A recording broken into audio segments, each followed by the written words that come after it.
नमस्कार, मैं हूं मनीषा झा। आज तक इस प्रोग्राम में आपका बहुत बहुत स्वागत है।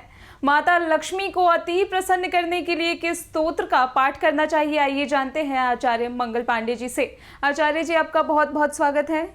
आचार्य जी, माता लक्ष्मी को किस स्तोत्र के पाठ से प्रसन्न किया जा सकता है? अपने व्यापार में, अपने जीवन में, अपने गृह में माँ लक्ष्मी का अस्थिर रूप में किस प्रकार से वास हो, या माँ लक्ष्मी हमसे किस प्रकार से अति प्रसन्न हो, कौन सा मंत्र, कौन से स्तोत्र का पाठ करने से माँ लक्ष्मी का हमारे जीवन में, हमारे व्यापार में, हमारे गृह में अस्थिर रूप में वास हो, मैं आज आप सभी दर्शकों को यह बताने जा रहा हूँ। एक ऐसा स्तोत्र जिसके पाठ करने मात्र से माँ लक्ष्मी की कृपा हमारे गृह में, हमारे व्यापार में होता है। तो आइए आप सभी के सामने मैं आज उस स्तोत्र के बारे में बताने जा रहा हूँ और किस प्रकार से इस स्तोत्र का पाठ करना चाहिए, इस पाठ करने का क्या विधान है और कितने दिन तक, किस समय इस पाठ को करना चाहिए, मैं सभी दर्शकों को आज यह भी बताऊंगा। सर्वप्रथम आइए मैं आपको बताता हूँ वह कौन सा पाठ है। एक तो कनकधारा स्तोत्र का पाठ है, जिसके करने मात्र से हमारे गृह में माँ लक्ष्मी की अनंत कृपा होती है और माँ लक्ष्मी हमारे से बहुत प्रसन्न होती है। तो मैं थोड़ा सा स्तोत्र के बारे में आप सबको बताना चाहूँगा। हरि ओम अंगं हरे पुलक भूषणमाश्रयन्ति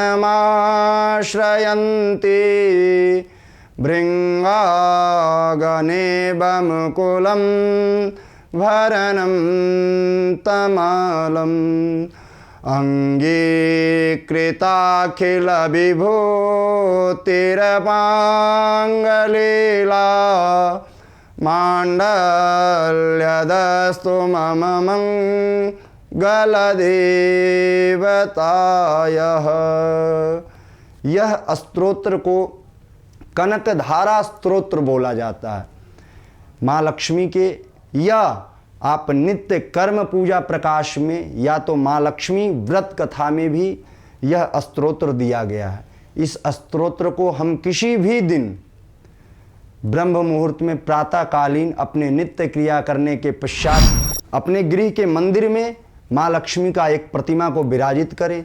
अगर आपके पास अष्टधातु में माँ लक्ष्मी की मूर्ति हो तो उन्हें विराजित करने के पश्चात शुद्ध गाय के घी का दीपक जला करके और इस कनकधारा का स्तोत्र का पाठ करने मात्र से आपके गृह में, आपके व्यापार में, आपके जीवन में माँ लक्ष्मी की अनंत कृपा होती है। और विशेषतः शुक्रवार के दिन संध्याकालीन या प्रातःकालीन जब भी आपको उचित समय हो तो आप विशेषतः संध्याकालीन भी घी का दीपक अपने गृह के मंदिर में जला करके और माँ लक्ष्मी के इस स्तोत्र को अधिक से अधिक आप 11 बार पाठ करें।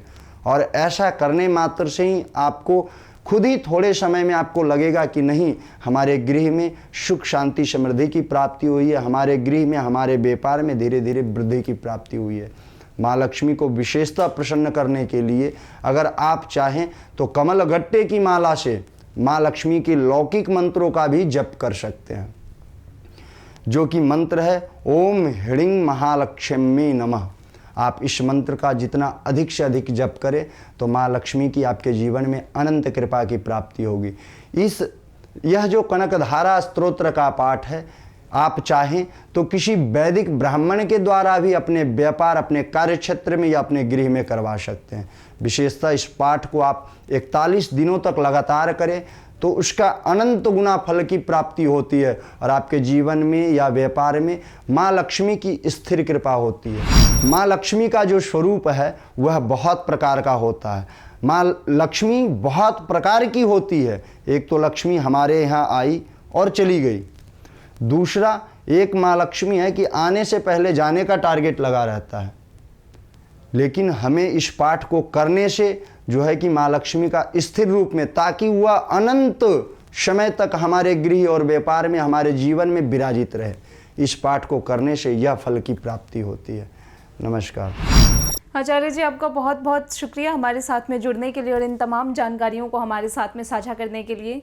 तो आस्था के इस प्रोग्राम में फिलहाल के लिए इतना ही। आस्था से जुड़ी और भी तमाम जानकारियों के लिए बने रहिए ABNN न्यूज़ के साथ। नमस्कार।